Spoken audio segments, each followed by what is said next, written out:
Okay, it is stateside we go right now. This is a live shot of Clarkston, Georgia, just northeast of Atlanta. And there she is, Democratic presidential candidate Kamala Harris, holding a major rally. That is going to be what she is doing for the next week and a half. Of course, this state is considered one of those key battlegrounds in the race for the White House. Some big names also joined Harris on stage tonight, including former President Barack Obama. Singer Bruce Springsteen performed earlier this hour, and actor Tyler Perry also spoke.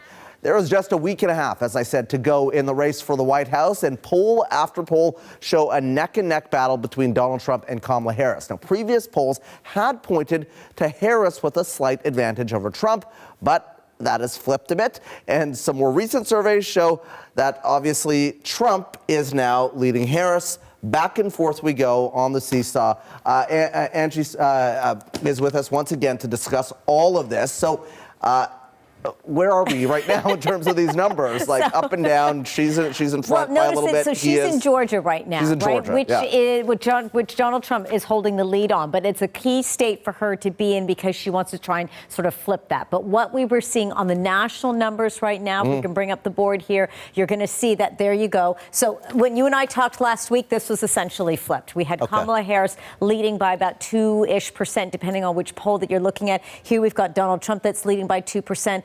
Margin of error is anywhere between 3.1 to 2.5%, depending on the survey. Right. So you see how tight things are, that essentially we're not really looking at any level of error here. This is sort of what you see is what you get, right? So, you're asking yourself sort of where is the shift? Where are things going? And what's interesting about all of this is not just, of course, the key issues that they've been talking about that we'll get to in just a moment here, but it's what they're trying to do in terms of getting those voters out. That's been the key message among both candidates. Come out and vote. You heard Barack Obama on there. Come out and vote. Bruce Springsteen, Tyler Perry. And speaking of, this was the first time Kamala Harris and Barack Obama were on the same stage together, former presidents. So she's hoping that is going to have, an impact in Georgia. But it is pulling out some of those people who don't necessarily vote. We saw some of that in 2016 and 2020. Why? Because of the Trump effect. Take a listen to more on this. Even though the polls that are conducted in the off-year elections in the U.S. in 2018 and 2022 were quite accurate, it seems like there's something about Donald Trump's candidacy, the kinds of folks that he attracts, particularly low propensity voters, people who don't have a voting history, people who may be suspicious of institutions that sponsor polls. Something about that group of people has made it difficult to get accurate predictions. So he's sort of driving all of that, saying, you got to come out and vote and whatnot. But he seems to be able to sort of pull on, I guess, the heartstrings of those individuals. And as a result, they end up coming out to vote. Do they necessarily vote for him? Not necessarily, but they are showing sort of more voter numbers there. And then, of course, both of the candidates. And what you're seeing, what Kamala Harris is doing in Georgia, what Donald Trump is doing in Arizona today, is those that are still sitting on the fence, the undecided voters. That's that small percentage that is really going to be key here. And small percentage, not just in the United States, but we also want to bring in those overseas voters. We've talked about 1.5 million voters around the world who will be having a say in this U.S. election.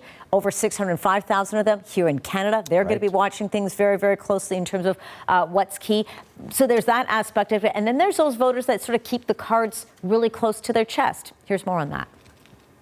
There's a lot of hesitancy. A lot of people are kind of over it. They're over the election already. Either they know who they're voting for or they just don't want to talk about it. We see from the base, from the volunteer supporters, from the people who are strong Democrats, they're really excited about Kamala. But in terms of people who are your, unlikely voters, people who come out sometimes, there's not a lot of excitement there. We've talked as well, Travis, and in past elections, time for change. Do we need to make a shift? We need to move things over.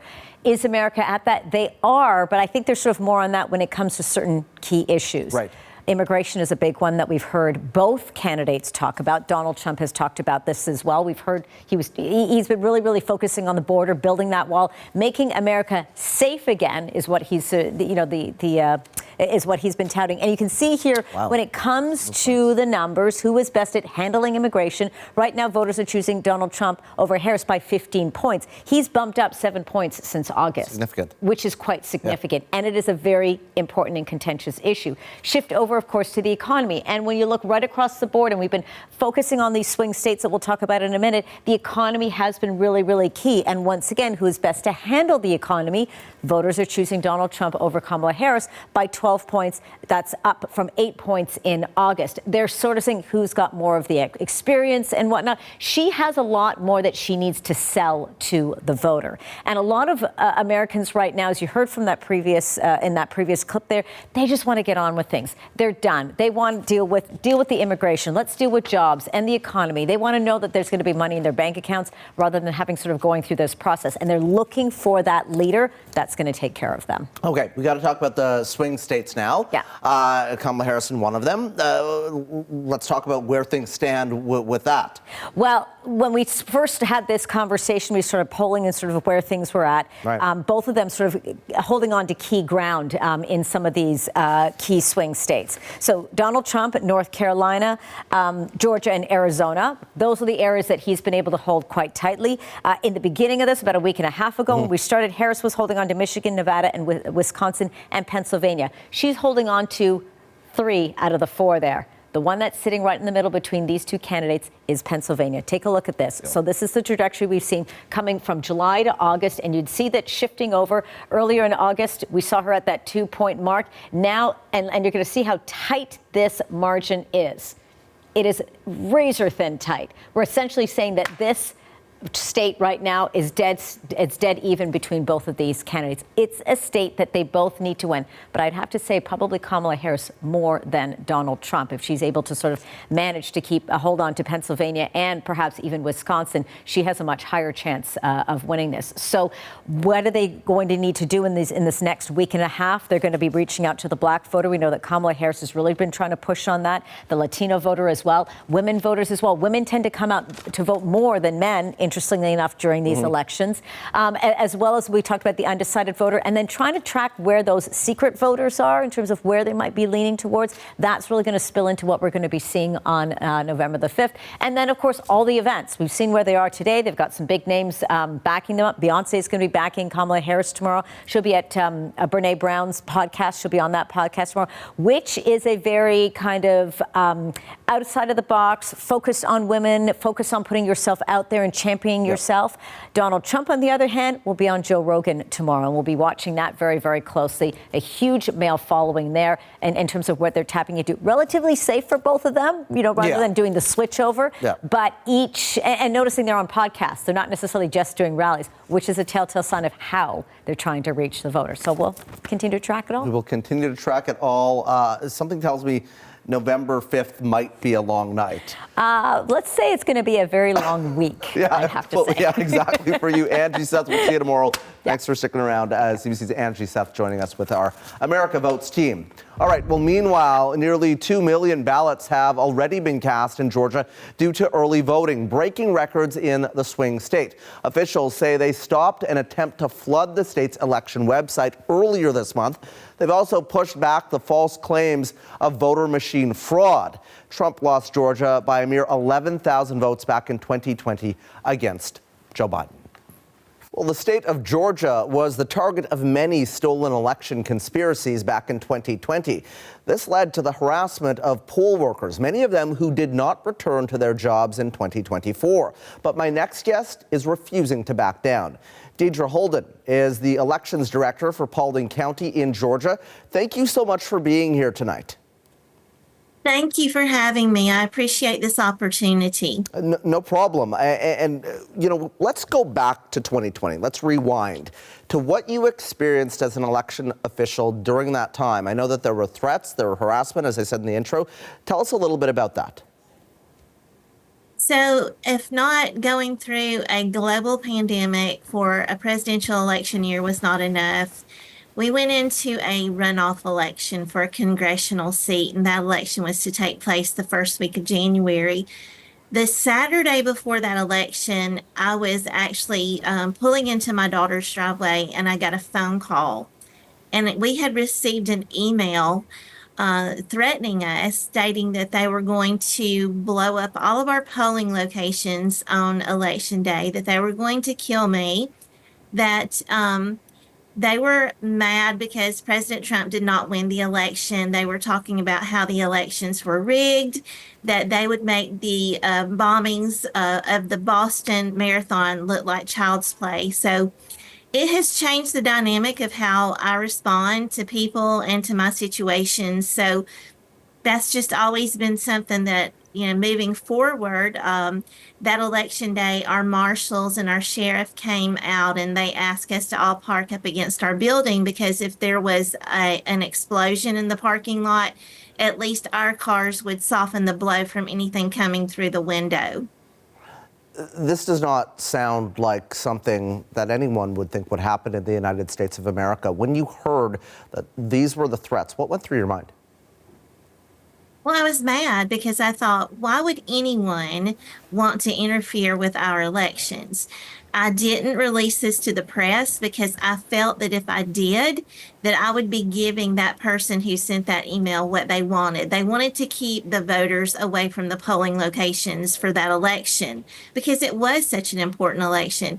So we kept it very quiet. I did notify my poll workers. They kept it quiet, because I was not going to back down. I did not want to see, because of someone sending such a threat to us, I didn't want to see that affect our elections and affect the way we conduct our elections.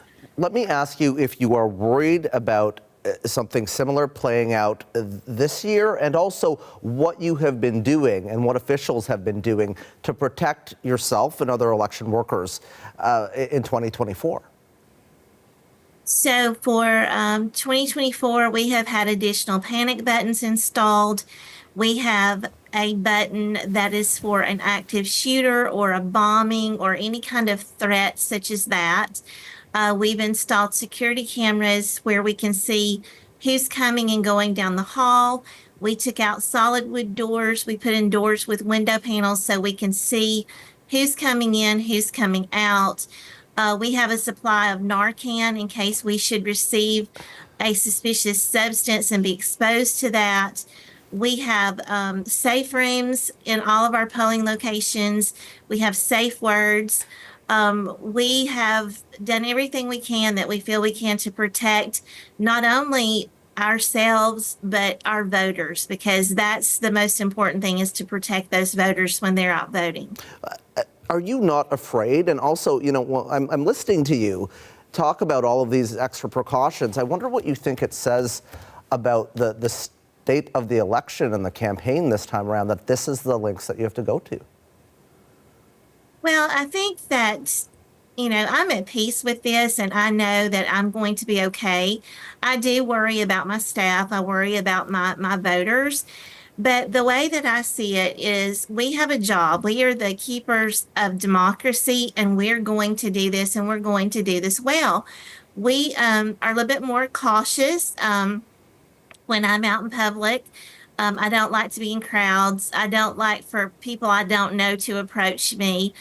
When I go out to dinner, I go to another county, my husband and I do, because it's kind of alarming for people to come into your personal space and approach you in public when you don't know who they are.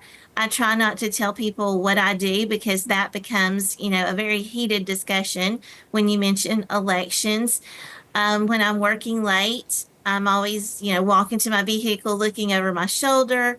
I never go the same route home because, I don't know if I'm being followed.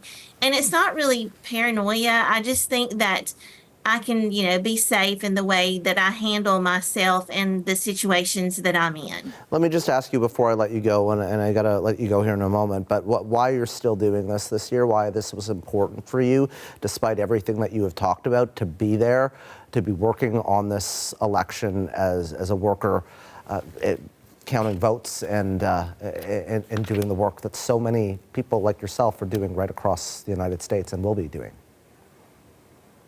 I do this because I believe in our country. I believe in our democracy. I treasure and cherish the right to vote, as everyone should, because people have lost their lives protecting that right of ours.